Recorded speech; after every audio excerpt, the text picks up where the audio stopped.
A Souza Produções convida você a se tornar um patrocinador. Semeie no nosso ministério. Com a sua oferta poderemos produzir muito mais vídeos. Este é um ministério independente e, por isso, precisa da sua participação. Inscreva-se no canal e compartilhe os vídeos. Seja um multiplicador desta visão.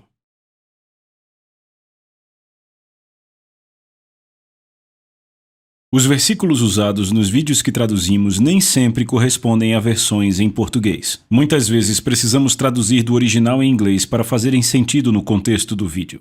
Aleluia! Uau, isso é ótimo, amém? Você pode sentar. Eu quero ver vocês empolgados essa manhã, amém? Certo, vamos continuar o nosso estudo sobre o livro Movido pela Eternidade. Nós estamos na 8ª hora, você sabe, há 12 horas no relógio. E na capa do nosso livro há um relógio que representa as 12 horas e a hora 12 é o zênite, é o auge, é onde o ápice acontece. Também é o lugar ao qual Jesus se refere onde haverá a transição para o eterno. A Bíblia diz que ele virá à meia-noite, então eu penso que nessa representação, à medida que nos movemos até a hora 12, estamos nos preparando para a eternidade, amém? Bem, nós temos falado sobre o tribunal de Cristo. Há muitos crentes que não acreditam que estarão diante de Jesus como juiz. Eles estão muito enganados. Em seu ponto de vista, eles dizem, John, mas Jesus já levou os meus pecados na cruz do Calvário. Isso está absolutamente certo. Você não será julgado pelos seus pecados. Você estará diante dele como juiz, pelas obras que você fez no corpo, sejam boas ou más. Você diz amém para isso? As recompensas dadas no tribunal de Cristo abrangerão um campo muito amplo, que vai desde você ter tudo o que fez sendo queimado, até o outro extremo, você reinando com Cristo pela eternidade. A eternidade é um tempo muito longo, e os juízos dados no tribunal de Cristo, a Bíblia diz que são juízos eternos. Ou seja, nunca haverá uma alteração desses juízos, nunca haverá nenhuma emenda, nunca haverá nenhum cancelamento desses juízos. Então, o que você faz agora nessa vida determina como você passará a eternidade? Você diz amém para isso? O ponto para o crente não é onde você passa a eternidade, é como você passa a eternidade. Imagine alguém olhar para você e dizer a forma como você vive nas próximas 24 horas vai determinar onde você viverá, a casa que terá, o emprego que você terá, as pessoas com quem trabalhará. Imagine 1000 anos, se você voltar. 1000 anos atrás é antes de Cristóvão Colombo ter descoberto a América, é muito tempo atrás. Ainda assim, isso não é nada comparado ao que estou falando, porque a eternidade é para todo e todos sempre, e qualquer coisa dividida pela eternidade é igual a zero. Tiago diz que essa vida é um vapor, uma neblina. O que ele quer dizer, na verdade, é que essa vida é zero se comparada à eternidade. Então, o que estamos fazendo nessa hora zero determinará como passaremos a eternidade. Se olharmos a alegoria de Afabel que eu escrevi no livro, veremos que é um homem que recebeu toda a liderança dada por Jalen, e este homem, ele não usou sua liderança corretamente, ele foi muito egoísta. Na verdade, o nome dele na alegoria é egoísta. E como resultado, ele passa o resto da sua vida como? Ele se torna um jardineiro, um paisagista no reino de Afabel, enquanto há uma jovem chamada Caridade que serviu a Jalen tão fielmente que continuamente entregou sua vida para servir a Jalen e a outras pessoas, e ela acabou se tornando uma governante com Jalen. E acontecerá exatamente assim. Haverá recompensas e perdas sofridas pelos crentes no dia do juízo. E é bom para nós descobrirmos o que Deus quer que nós façamos agora, ao invés de sermos surpreendidos por Ele no dia do juízo. Você pode dizer amém? Certo, então vamos continuar agora, vendo como será o julgamento dos crentes. Vamos dividir isto em duas grandes categorias pelas próximas lições. Pelas próximas horas, nós temos mais 5, e a primeira categoria, vamos falar sobre o nosso envolvimento em edificar o reino de Deus de acordo com nossos chamados e nossos dons. Segundo, veremos como edificamos vidas individuais, que certamente incluirão nossas próprias, e como edificar a vida de outros e influenciá-las. A Bíblia fala muito disso. Quantos sabem que você nasceu para ser um influenciador? Amém? Em relação à nossa vida individual, como cooperamos com a graça de Deus para desenvolver um caráter cristão, certo? Isso certamente é o resultado, a forma como reagimos à palavra dele e no que cremos e da nossa obediência a ela. Você pode dizer amém?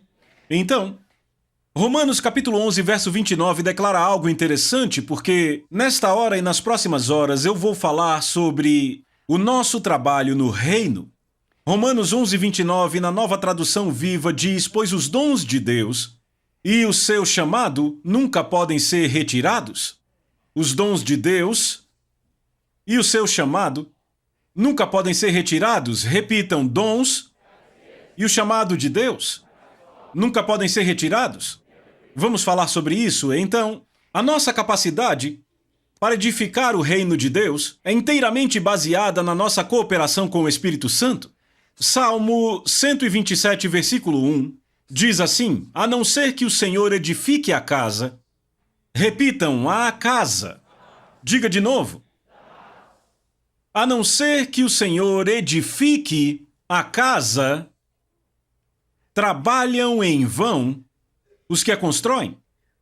Veja, isso aqui é pesado. A não ser que o Senhor edifique a casa. Foi por isso que eu chamei esta e a próxima lição de a casa feita sob medida para Deus. Eu estou falando sobre a casa feita sob medida para Deus, certo? A não ser que o Senhor edifique a casa, repita: a casa, trabalham em vão os que a constroem. Então isso me diz que podemos atuar no ministério, mas isso pode ser em vão. Podemos tentar edificar o reino, mas isso pode ser em vão. Só funciona se Deus edificar a casa. Há uma passagem interessante sobre isso. Vá para Isaías 66, eu vou te mostrar algo. Eu amo demais esta passagem. Eu ainda era um jovem crente muito zeloso da palavra de Deus e o Senhor imprimiu isso no meu coração. Então, em Isaías 66, Deus está falando a um grupo de pessoas que diligentemente trabalhava para servi-lo. Na verdade, o serviam rigorosamente de acordo com a forma das Escrituras, as suas leis e regulações para adorar a Deus de acordo com Êxodo e Levítico. Deus vai até essas pessoas que o serviam diligentemente. Veja o que ele diz no verso 1. Ele diz: assim diz o Senhor, o céu é o meu trono e a terra é o estrado dos meus pés. Onde está a casa? Repitam: a casa. Onde está a casa que vocês construirão para mim? E onde é o lugar do meu descanso? O que Deus basicamente está dizendo aqui é: vocês sabem quem eu sou de verdade? Eu sou Deus. O que vocês acham que podem fazer por mim?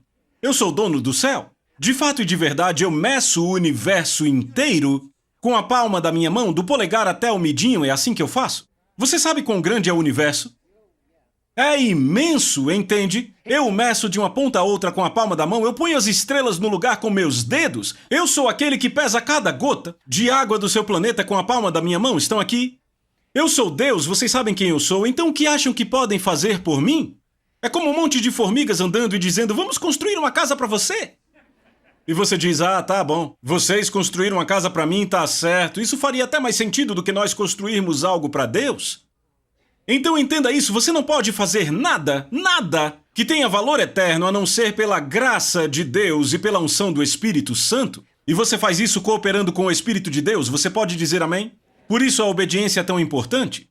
Deus não busca sacrifício, ele busca obediência. Repitam: obediência. Tem vezes que eu lembro daquela canção Obedecer, da igreja. Eu até concordo com a musiquinha da igreja, mas não adianta só falar, amém? Agora, podemos construir sem o Espírito de Deus, mas para a eternidade não tem valor nenhum. E aí Deus diz: onde está a casa que construirão para mim? E aí ele diz, veja o que ele diz no verso 2, porque todas as coisas a minha mão fez e tudo o que existe. Diz o Senhor, mas sobre esta eu vou olhar. Repita: olhar. Olhar quer dizer se importar. Significa prestar muita atenção, significa estimar. Ele vai para aqueles adoradores fervorosos e puxa o tapete deles. Eles ocupados servindo a Deus, e Deus diz: eu não preciso de vocês. Mas Jesus diz: eu escolhi vocês. Então Deus não precisa de nós, mas ele diz: eu escolhi estes, por estes eu estou procurando. E ele continua dizendo: eu cuido dos pobres, repitam: pobres, e de espírito contrito, dos que tremem diante da minha palavra. Deus diz: aquele que pode edificar a minha casa é o que é pobre. O que pobre significa? Significa humilde. Davi se chamava de pobre e ele tinha muito ouro e prata. Muito mesmo. Ele tinha uma casa muito maior do que a maioria das pessoas aqui. Ele era muito rico. Ainda assim se chama de pobre. Pobre quer dizer humilde aqui. Sabe, a maioria das pessoas na igreja não sabe o que é humildade. Sabe, para a maioria das pessoas, humildade é estar fraco e sem forças. Isso não é humildade. Na verdade, muitas vezes na Bíblia, as pessoas humildes eram confundidas com arrogantes. Estão comigo? Veja Davi. Davi foi para a batalha, seus irmãos estavam lá, atrás de uma rocha tremendo. Ele olha para os irmãos, soldados, ele olha para o filisteu e diz: quem é esse filisteu aí? Esse incircunciso que desafia o Deus vivo? E o irmão mais velho de Davi olha para ele e diz: quem você acha que é, seu moleque arrogante, cheio de orgulho? Nós somos os guerreiros aqui, volte para casa. Peraí, quem é orgulhoso e arrogante aqui? Se você voltar um capítulo, Samuel vai à casa de Jessé e diz: há um rei entre seus filhos. E Jessé deve ser meu filho mais velho, Eliabe. Sabe, ele é enorme, cheio de músculos, não tem nenhuma gordura corporal. Ele joga no time principal da escola, ele é atacante no futebol, sabe? Tem que ser ele. Ninguém pode pará-lo, o cara é uma máquina ambulante. Ele é um líder, tem que ser ele. Eliabe entra. E o que Deus diz a Samuel: nem olhe para ele, eu o rejeitei. Porque Deus o rejeita? Há apenas uma razão: orgulho. Então Eliabe acusa Davi de ser exatamente aquilo que ele, Eliabe, era. E Davi é acusado porque é confiante em Deus. A verdadeira humildade é você reconhecer que você não é capaz de fazer nada a não ser por ele. Mas isso não faz de você um coitado, porque você se levanta como Davi e diz: o Senhor é a minha força. A quem temerei e o que pode o homem fazer contra mim? A sua confiança está em Deus, por isso você busca a vontade dele. No livro de 1 Samuel, Davi é chamado de humilde, e o que ele faz o tempo todo? Pergunta ao Senhor, consulta ao Senhor. O que ele está fazendo? Está dizendo: eu quero saber o que você quer, se eu souber o que você quer, serei bem-sucedido. Saul, por outro lado, orgulhoso, diz: ah, sabe, eu fui forçado a fazer. Vem a diferença. Saul fez algo porque se sentiu forçado, Davi fez por obediência. Quando cooperamos com Deus por obediência, esta é a verdadeira humildade. Você está comigo? Então ele diz: os que são pobres, os que são o quê? Contritos. O que é ser contrito? A Bíblia fala de contrito e quebrantado. Estas coisas tu desejas, ó Deus, um coração contrito e quebrantado? A palavra quebrantado, em inglês falamos quebrado, mas o que isso significa, a maioria dos crentes não sabe. Para entender quebrado nesse contexto, olhe para um cavalo. Você pode ter o cavalo que é o mais rápido do estábulo, mas se ele não for quebrado, quando o tempo da guerra vem, os cavalos menos habilidosos e mais rápidos vão para a guerra. Por quê? Porque são quebrados, é a palavra para quebrantado aqui. Quando o guerreiro sobe no cavalo em direção àquela batalha, com a espada desembainhada, o cavalo não vai desviar do seu caminho, a não ser que o cavaleiro dê a ordem. Aquele é o seu mestre e ele é completamente submisso à sua ordem. Por isso que os americanos são um dos povos mais difíceis para se pregar o evangelho, e eu já preguei pelo mundo todo. Porque somos um povo tentando entender os princípios do reino com uma mentalidade democrática. O reino de Deus não é uma democracia, é um reino. Existe hierarquia e autoridade. Então Deus diz: a pessoa que é completamente submissa à autoridade, seja a minha autoridade direta ou minha autoridade delegada. Por isso Deus diz para obedecermos aos pais, por isso Deus diz para sermos submissos aos nossos líderes espirituais, por isso Deus diz para sermos obedientes aos chefes no trabalho, para obedecermos às autoridades do governo. Estão comigo? Porque a autoridade dele é delegada através deles. Eu estou pregando melhor e você diz amém? Vocês ainda estão aqui? Amém? Então Deus diz: são estes que eu estou procurando, os que são humildes, contritos ou quebrantados, ou seja, completamente submissos à autoridade, e que tremam diante da minha palavra. Tremer diante da palavra é obedecer instantaneamente. Você obedece quando não faz sentido, você obedece quando dói, você obedece quando não vê benefício e obedece completamente. Você pode dizer amém? Muito bem, então Deus diz, veja em Isaías: onde está a casa? Repitam: a casa. Vamos todos, digam: casa. Que vocês edificarão para mim?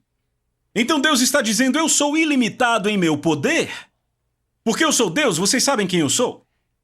E aí ele diz: parem de tentar fazer algo para mim, entrem na área da obediência. Deem ouvidos ao que eu falo. E aqui está o que é impressionante. Deus não precisa de nós, mas decidiu se tornar dependente de nós na terra. É um fato impressionante. Por que ele fez isso? Jesus disse: eu escolhi vocês para que vão e deem fruto. Porque Deus, por sua própria vontade, escolheu precisar de nós. Ou seja, ele precisa de nós para cooperarmos com ele para edificar sua casa. É por isso que a Bíblia nos chama de cooperadores. Veja, você já ouviu? Sabia que nós podemos limitar a Deus?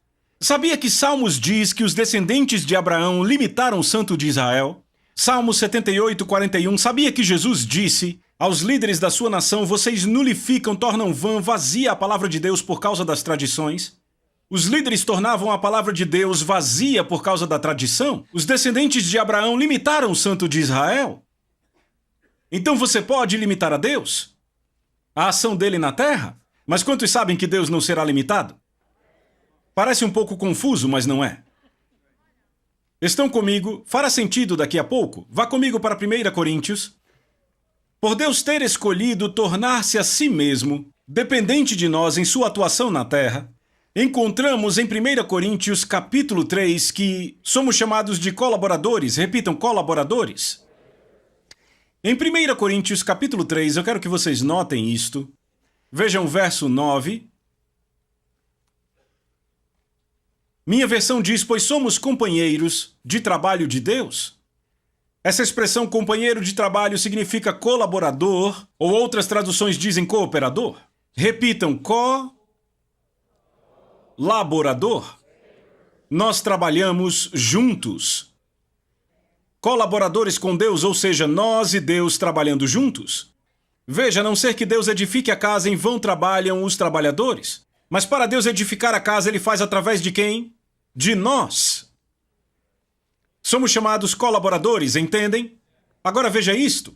Ele diz, verso 9, somos companheiros de trabalho de Deus, colaboradores. Vocês são campo de Deus. Vocês são edifício de Deus.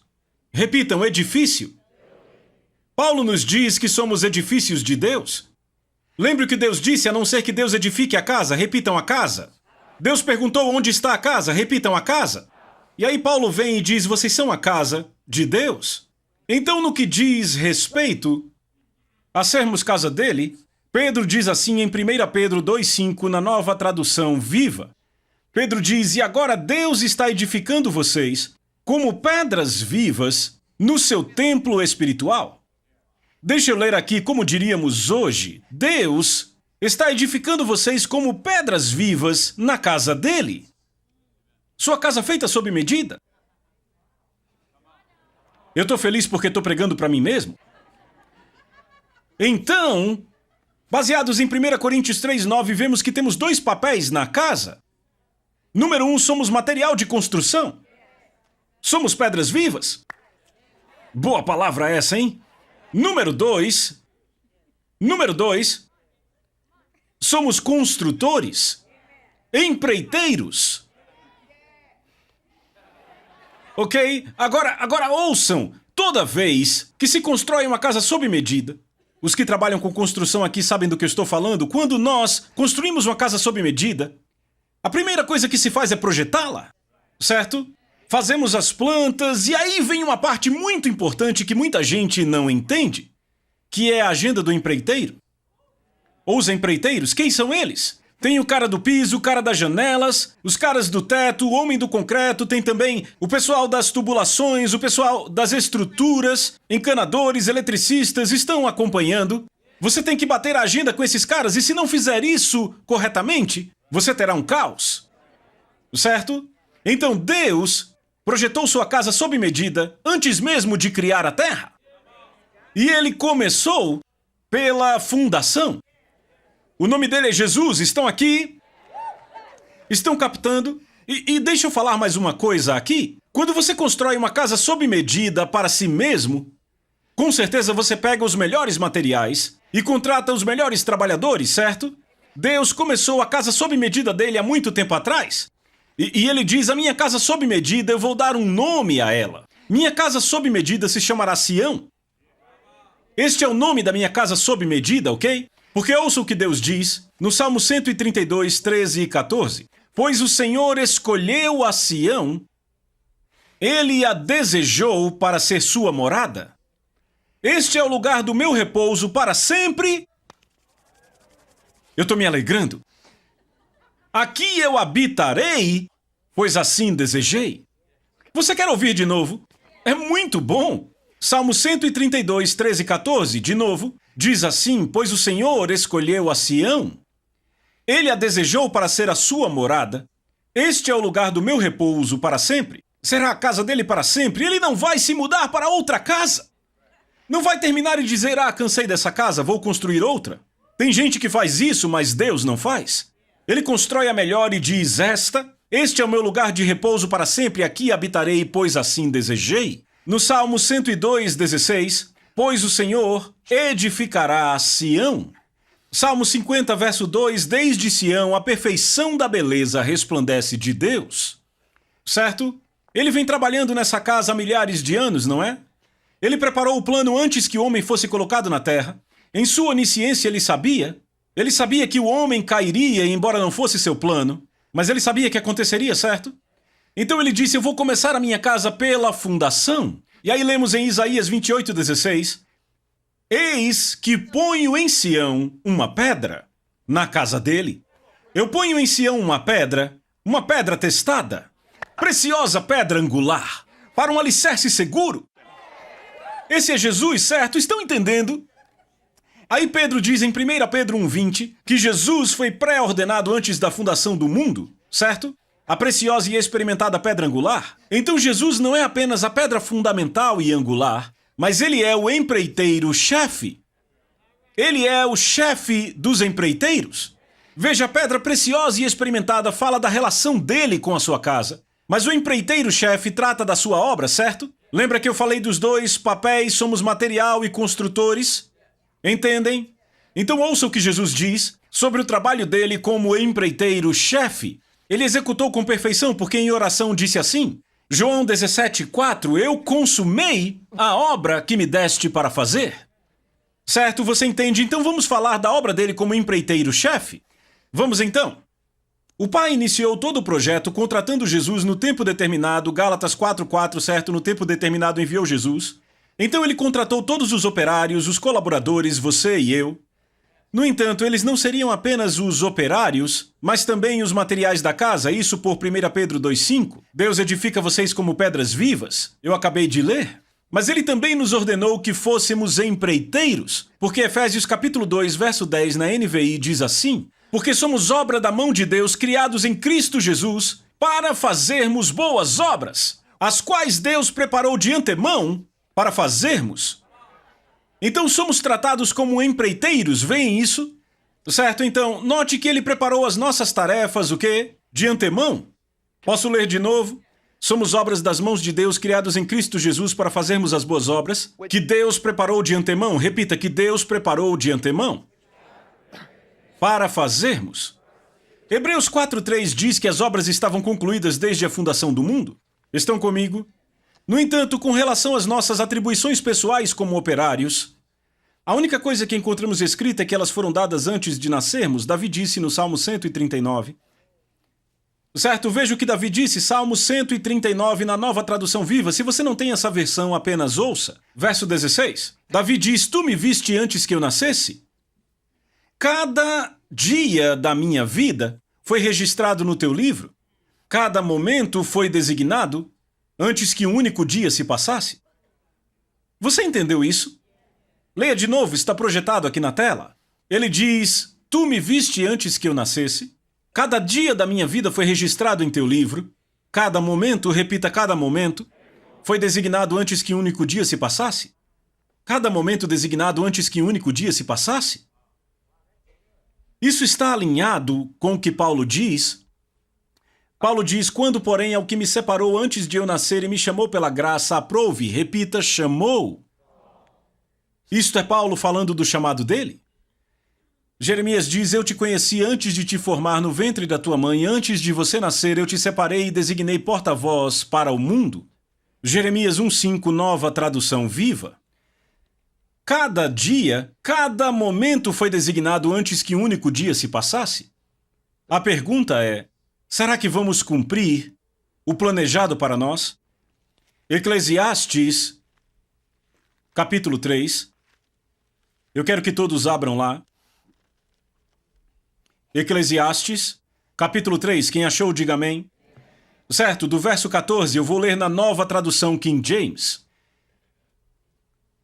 Eu sei que o que quer que Deus faça, isto será para sempre. Nada, todos gritem, nada. Nada pode ser adicionado a isto. Foi o que Deus falou em Isaías 66 para aqueles caras. O que acham que estão fazendo, nada será acrescentado. A não ser que Deus construa a casa em vão trabalho. Repitam, nada.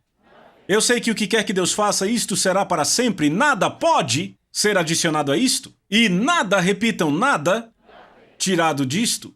Deus assim faz para que os homens o temam. Viram isto? Eu estou construindo uma casa sob medida. E eu vou terminá-la. Você não adiciona nada, nem pode impedir que ela seja terminada. Mas, e é aí que você entra, versículo 15. Aquilo que é, já foi. Aquilo que será, já foi.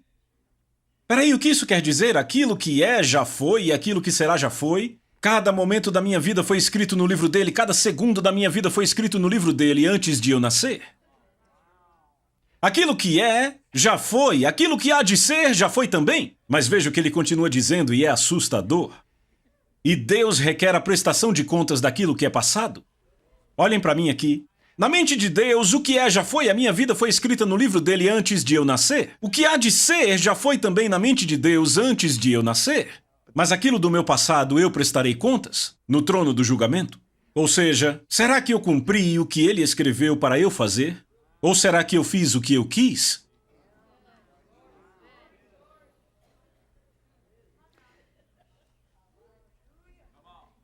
Será que andamos naquilo que ele ordenou para que cumpríssemos? Prestaremos conta do passado? Será que estragamos tudo e ao mesmo tempo perdemos nossa função? Ou ele terá que passar o que tínhamos que fazer para outro? Cada um, ouçam o que eu digo, cada um tem o chamado divino na sua vida. Cada ser humano nascido de novo tem um chamado divino na sua vida, você tem. Não apenas pregadores, não apenas ministros ou pastores, cada ser humano nesta igreja tem um chamado divino na vida. Ouçam, no que diz respeito ao seu chamado, eu estou falando do trono do julgamento, ouça com atenção. No que diz respeito ao seu chamado, você não será julgado pelo que você fez. Você será julgado de acordo com o que foi chamado para fazer. Vou dizer de novo. Em relação ao seu chamado, você não será julgado pelo que você fez, mas será julgado pelo que foi chamado para fazer. Por exemplo, no trono do julgamento, Jesus vai falar: Evangelista Anderson, dê um passo à frente. E lá vai aquele homem tremendo diante do trono. Jesus, sabe, você quis dizer contador Anderson, não? Eu era um contador, eu tinha minha própria firma, muita gente trabalhava para mim. E Jesus, nós fizemos uma organização sem fins lucrativos, ajudamos muitas igrejas e missionários e nós... Você quis dizer contador Anderson, não foi? Evangelista Anderson, preste contas do seu chamado. Preste conta de todas as almas na Ásia que eu te chamei para salvar. Eu quero vê-las. Mas Jesus, eu estava ligado à igreja, eu era membro lá, eu ajudava missionários a ir para a Ásia, nós... Preste contas das almas. Tudo o que ele fez será queimado. A não ser que o Senhor construa a casa, prestaremos contas do que está no passado. E aí você ouve algo assim? Contador Jones, dê um passo à frente. Contador Jones. O homem treme e diz: Contador Jones? Você quis dizer Pastor Jones? Eu era pastor. Eu pastoreei aquela igreja na periferia de Chicago e tínhamos 300 pessoas eu era um pastor. Eu chamei você para ser um membro fiel daquela igreja com 5.000 membros do outro lado da cidade. Eu chamei você para abrir um escritório de contabilidade e ajudar a igreja, para ajudar ministérios e organizações pelo país para eles manterem as contas em ordem. Se tivesse me obedecido, todas as almas tocadas pelo seu pastor do outro lado da cidade onde você seria membro, seriam creditadas a você 5.000 almas. Seriam creditados todos os ministérios que o seu trabalho como contador ajustasse. Você seria creditado dessas almas? Sua igreja com 300, bem, não era minha vontade, tudo será queimado. Ei, você está aqui? Isso está na Bíblia? Não faz essa cara de cachorro que caiu da mudança, está na Bíblia. Você não sabe, faz 17 anos que eu viajo. E eu tenho visto pastores presidentes que eu sei pelo Espírito que deviam ser auxiliares, mas por orgulho abriram outra igreja. Pastores auxiliares dividindo igrejas, abrindo igrejas que não deveriam abrir.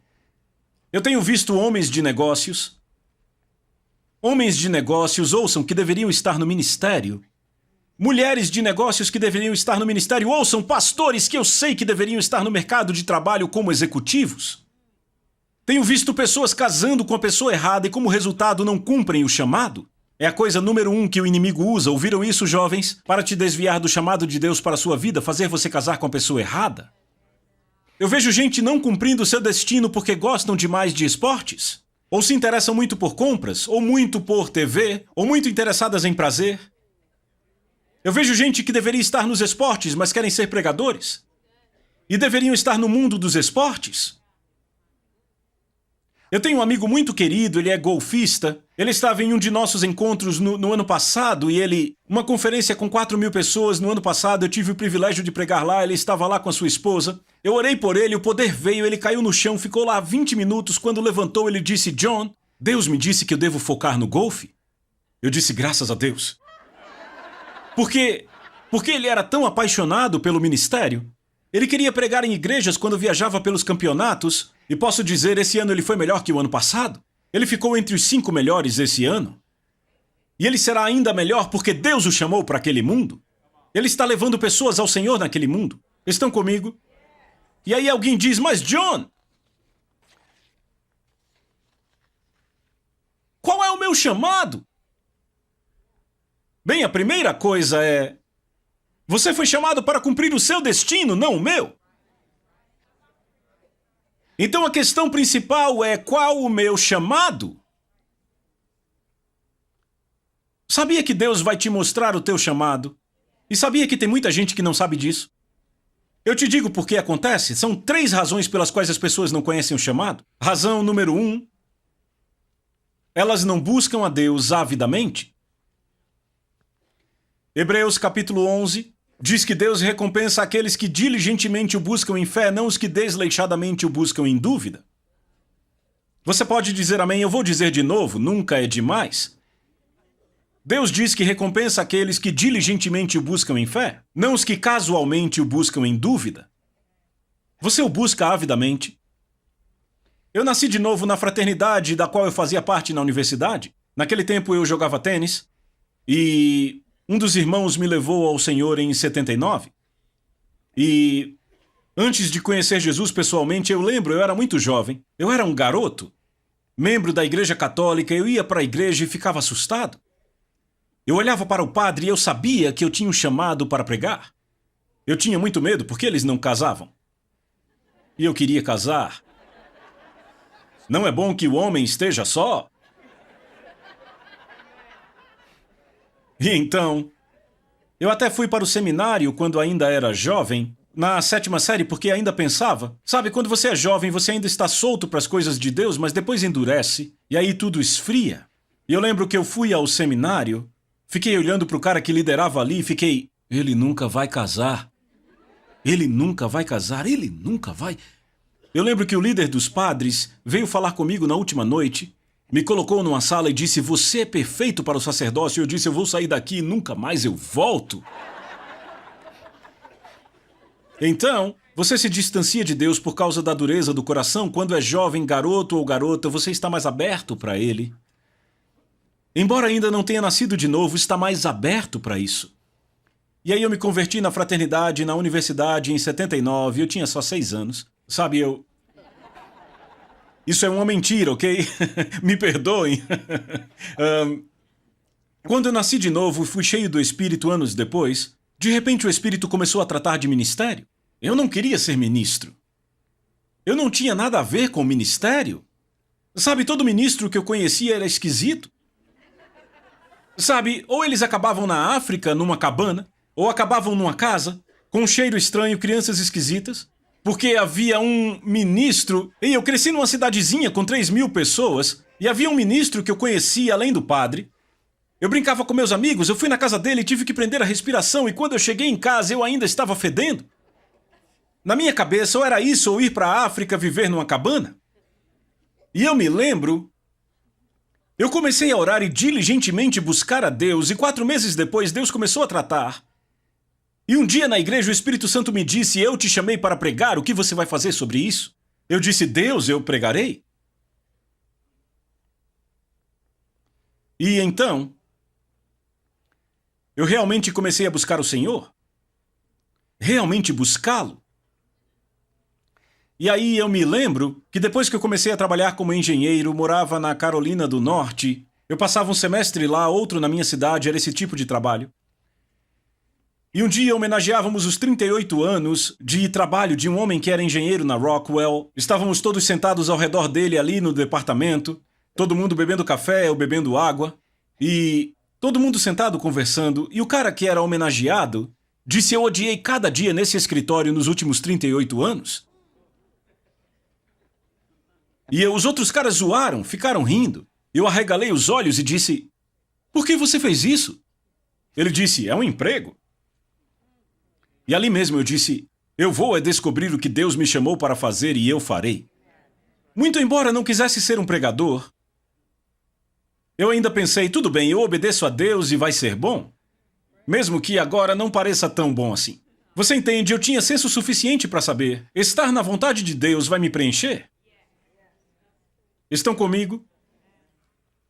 E então, eu comecei a buscar a Deus e no último ano do meu curso, na faculdade, eu passei 4 dias jejuando na fraternidade perto do dia de ações de graças. Todo mundo foi para casa e eu buscando a Deus. Eu buscava de todo o coração. E depois dos 4 dias eu soube o que eu era chamado para fazer e daí Deus começou a me dar imagens e palavras para pessoas. Eram palavras vindas do céu. E eu soube, a partir daquele momento, que Deus havia me chamado para pregar o evangelho às nações porque Ele me mostrou. Estão acompanhando? E eu lembro, depois daquele jejum de 4 dias, eu disse: e agora, o que eu faço? Deus disse: vá na entrevista de emprego para engenheiro. Eu pensei: o quê? Eu nem quero mais terminar meu curso de engenharia. O que isso tem a ver com o ministério? Mas quantos sabem que Deus te mostra o resultado final, mas o caminho para chegar lá é totalmente diferente? Ou seja, José teve aquela visão de liderança, e aí ele foi jogado num poço. Isso é treinamento para ministério, é? E aí ele passa 10 anos como escravo e é jogado numa prisão. Esse não é o caminho lógico para a liderança? Por isso Deus diz: confia no Senhor de todo o coração. Não se apoie no seu entendimento, reconheçam em seus caminhos e Ele endireitará suas veredas. E Deus disse: vá para a entrevista. Vá para a entrevista para a vaga de engenheiro. Então eu fui para a entrevista no escritório de engenharia. Havia escritórios em São Francisco, Houston, Dallas, Flórida, por todo o país, Carolina do Norte. E o Senhor mostrou: você vai trabalhar para Rockwell Engenharia em Dallas. Era a oferta menos interessante que eles tinham ali. E eu fui para Dallas e, frustrado, eu pensei: bem, tem uma escola bíblica em Tulsa que eu conheço, tem outra que fica em Houston, mas não há escola bíblica em Dallas. E eu fui para lá, e o Senhor me guiou para uma igreja, e quando eu entrei naquela igreja, Ele disse: plante-se aqui. Isso leva para a segunda razão pela qual há tantas pessoas que não sabem o chamado de Deus para elas. Elas não se plantam em igrejas locais. Escreva isso. Então, eu falo disso na próxima hora. Mas deixa eu dizer algo. O Espírito acabou de me trazer algo, eu preciso falar.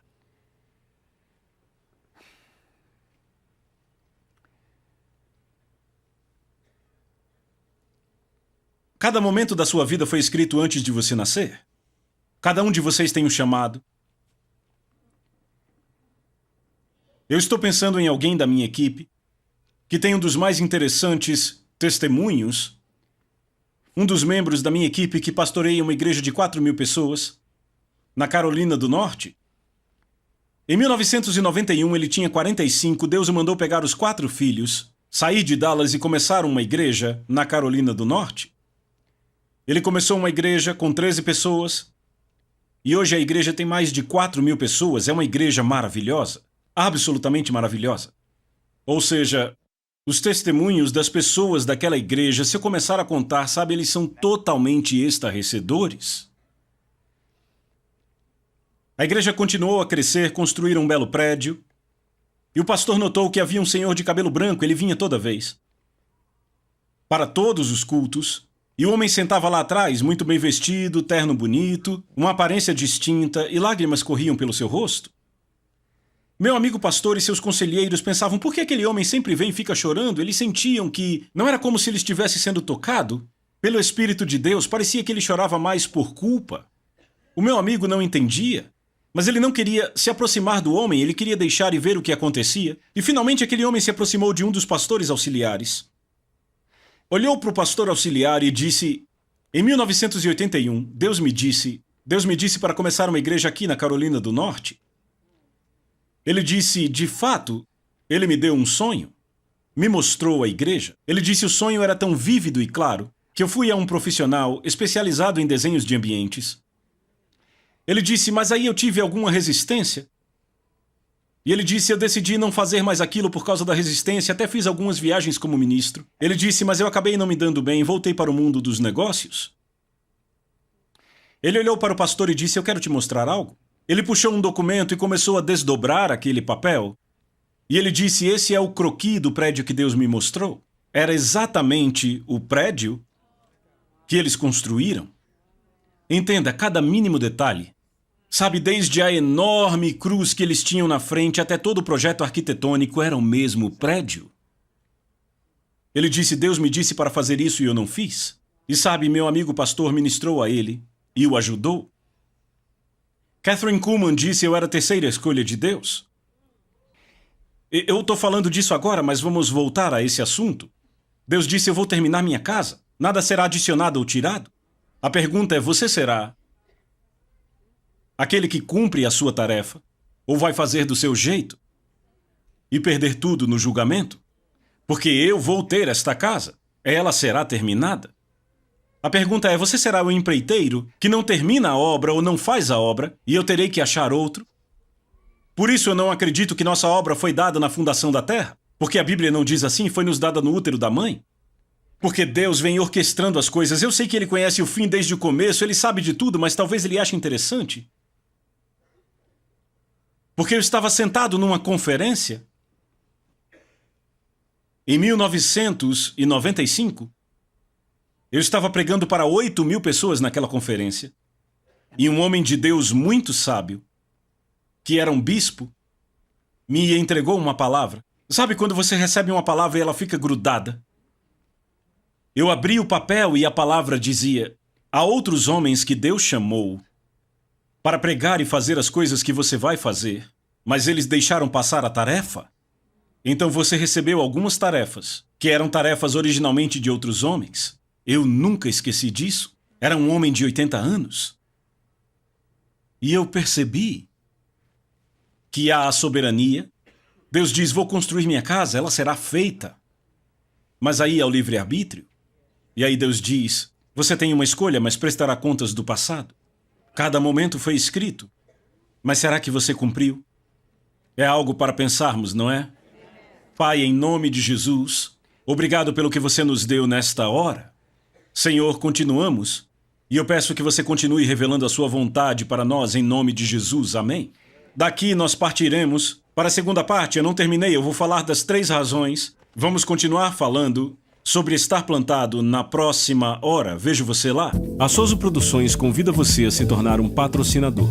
Semeie no nosso ministério. Com a sua oferta poderemos produzir muito mais vídeos. Este é um ministério independente e, por isso, precisa da sua participação. Inscreva-se no canal e compartilhe os vídeos. Seja um multiplicador desta visão.